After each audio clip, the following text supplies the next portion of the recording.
বিবাহ করাইতে যদি চাও একটা কোরআনওয়ালা কন্যা সন্তান ঘরে নাও।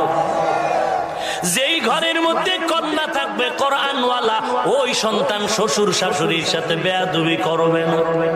কোরআনের আকর্ষণ।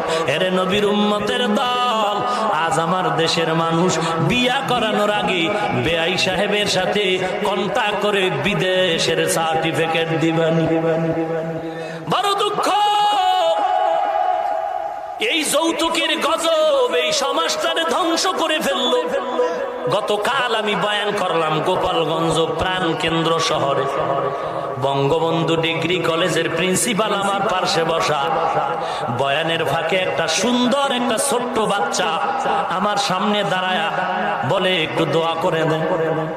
বয়ানের মাঝখানে ছেলেটা ছোট বাচ্চা, চেহারাটা দেখে দিলটা কেড়ে নিল। ডানে আমার বাচ্চাটা দাঁড়ানো, বাম পার্শ্বে ওই বাচ্চাটার নানা বসে বসে কান্না করে।